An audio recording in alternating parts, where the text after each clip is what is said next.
Hello, everybody. Happy Friday night. Okay, so it's about 10 o'clock here. And I thought, you know what? If I'm going to do this, if I'm going to record my trying to conceive journey, I just need to get right in there and just do it. So, recording this off of my phone while my husband's upstairs playing his games for the evening and winding down, I thought that I would, you know what, set this channel up, go ahead and jump right in and yeah, just do the thing. So again, I hope this looks great for you. I hope that if you choose to join me throughout the rest of my process, I hope you learn something. I hope it helps. I hope that I can create a good community and a good dialogue. And yeah, so let's go ahead and jump right into it. Like I said, my name is Rochelle. I am 33 years old. This would technically be my first baby. So fingers crossed here, fingers crossed. Married my husband, yes, during the pandemic last year, December 20th. So we've been married for a couple months. We have been together for a little over a year, going on 2 years now. So yeah, he's 40. So we figured that if we're going to do this, now's probably the time to start trying. So, okay, totally don't really have a script here. Figured I would just kind of just document this whole process for myself, really. So thank you for joining. So if you want to keep keeping up with me, definitely hit that subscribe button and keep tuning in. I'm really kind of excited. This is going to be fun for me, and I hope very enjoyable for you as well. Plus, I know my mom really wants a grandkid, so here we go. All right, if you hear some crunching, that's my dog down there somewhere. Domino, really? Leave that alone. Sorry about that. All right, so first thing I've been doing is, yeah, I have always pretty much kept track of my cycle with an app. I use Flow, and I might try to see if I can pull up an image of that. But basically, my cycle's been pretty consistent. We're looking at 25, 26 days, and I kind of just wanted to jump right in here at the end of my menstrual cycle and really kind of start tracking my ovulation and seeing how close that lines up to the Flow app I've been using as far as predicting my ovulation date and really yeah, trying to be successful in this cycle or the next couple ones coming up. So what I have going on right now is I've been kind of watching a bunch of videos and seeing how everybody else is tracking their ovulation. And so I have my handy dandy notebook right here. I kind of already set it up. Hopefully I'm in the view and you can see that right here. Basically, I have my cycle days with the first day lining up with the first. No, leave it alone, cat. Go, be free. Sorry about that. Well, okay, here we go. Back to this. Hopefully you can see this, but I have my first cycle day already noted here with the date, and that was the first day of my period. And so my periods are pretty much 5 days. So I have those P's lined up right there. And then today I thought I would go ahead and try this clear blue ovulation kit. Okay, so before I switched jobs, I still had some money left over in my Flex spending account, and I found out that you can get ovulation tests and pregnancy tests and kind of use up the monies in that account without any penalty. So I went ahead and bought this. So I've kind of had this for a while, and I figured I might as well take this opportunity to use it before I lose it. Okay, so basically it has 10 ovulation tests in there, and then you have one pregnancy test in there too. So I figured we would give the end of April, beginning of May a run and see how this turns out. Okay, so I already pulled out one of those tests right here. So I have that. I have a cup of some pee over here that we're gonna dip this into and see what we have going on right there.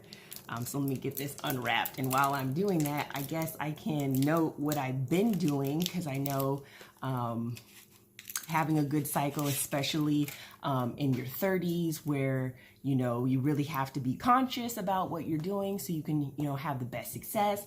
I have been consistently taking a prenatal. So I have been taking Nature's Bounty for actually several months now. I'm really just trying to prep my body and get prepared. So I've been taking one of these. Cat's making all kinds of noise over there. Taking one of these every day. And then I also recently have been reading that maca root is good for fertility. So been taking 2 of these as well. So please give me any insight on that, if anybody's taking any additional supplements on top of a prenatal, because I know, you know, getting your body fully prepared with folic acid is important. So got that right here in here. Also side note, because I enjoy tea, I've been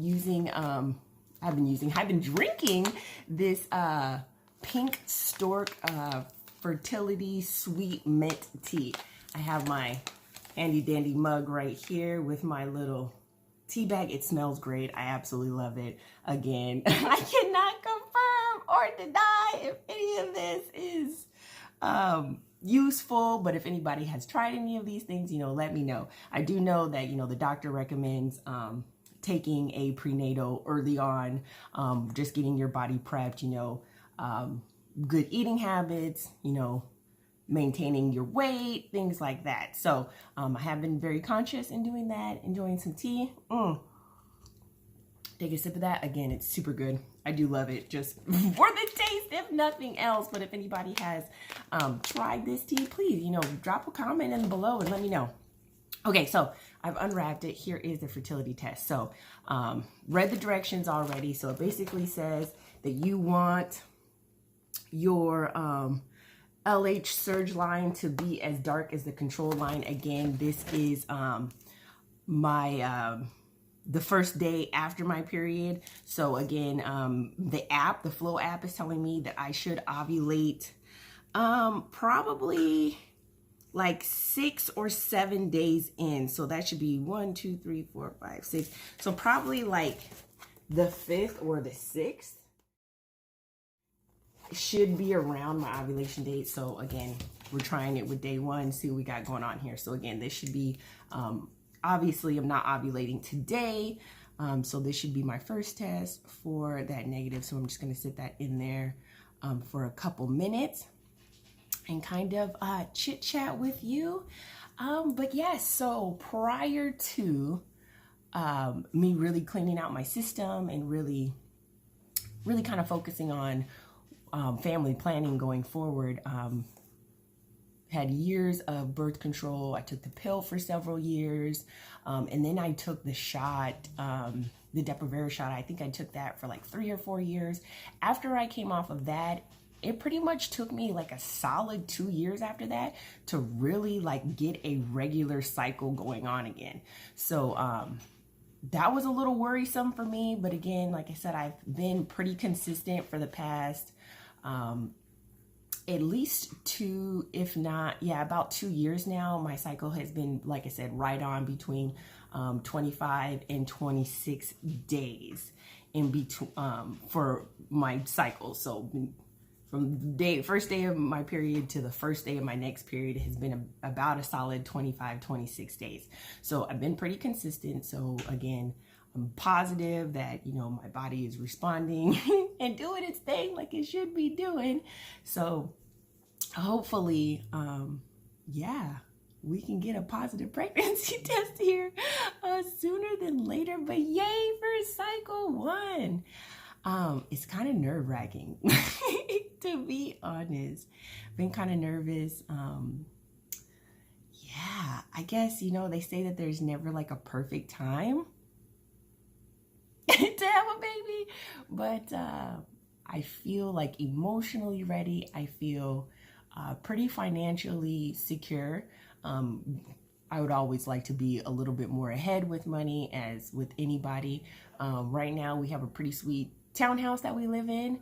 We're kind of looking at getting another place kind of closer to my mom, because let's just be real, okay? Let's just be real for a minute. If I wasn't close to my mom trying to have a baby, like, I feel like my whole paycheck would go towards childcare. So again, also on the roster of things to do: A, get pregnant, and B, secure some housing closer to my mom so I can capitalize on some free childcare. But yes, okay, so I think it says, like, I'm pretty sure it's like a minute, 2 minutes. I don't know. I feel like this is good on that. So let me just cap that up for a second. I'm just gonna pull out these directions one more time. Or where did I do with them?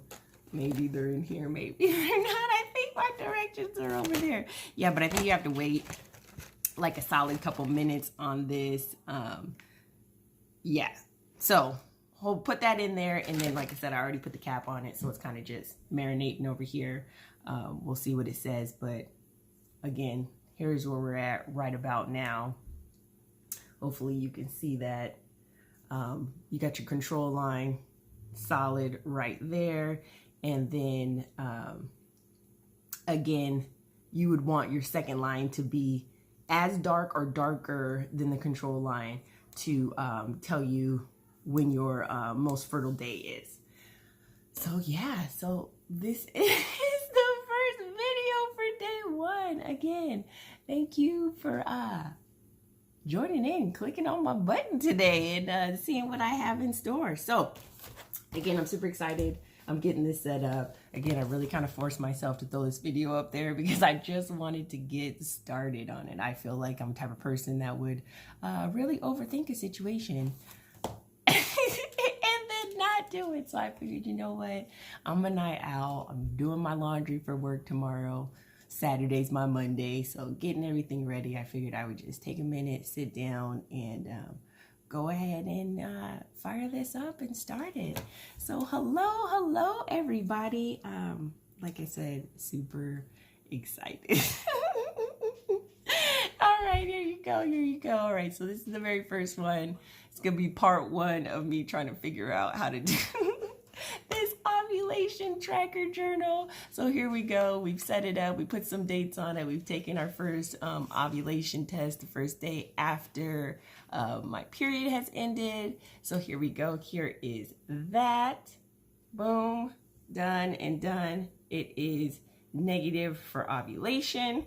There is like barely a faint line on there. I don't know if you can see it, but it is barely there. That does not mean anything in ovulation test. You want that line to be as dark or darker than the control line. So there is that, like I said. So I will go ahead and put on here. I kind of contemplated, because I see some people like have the strips and like they tape the strips in their journals. So I don't know, I might later maybe try to figure out how to pry this open and take the actual strip out and put it on there, but for now this will do. And I will go ahead and note the time. I'm pretty sure it's like a little bit after 10 p.m. so I'm just gonna throw on there like 10:05 p.m. and then an N for negative, and I totally put that on the wrong day. Already messing up, but again oh my goodness, I'm gonna draw an arrow so when I take it tomorrow I'll know that I accidentally wrote that in the wrong spot, because today is not the 1st, today is the 30th of April. So again, but it is negative today on the ovulation test. So there is that. All right, I'm gonna finish this up. I'm gonna finish enjoying my tea and move my laundry from the washer to the dryer. So that is it for this evening. Thank you again. Make sure you hit that subscribe button if you want to stay up to date on the rest of the videos, because I'm really going to try to be consistent. I really, for myself, just really want to document this whole journey. But anyways, see y'all later. Bye.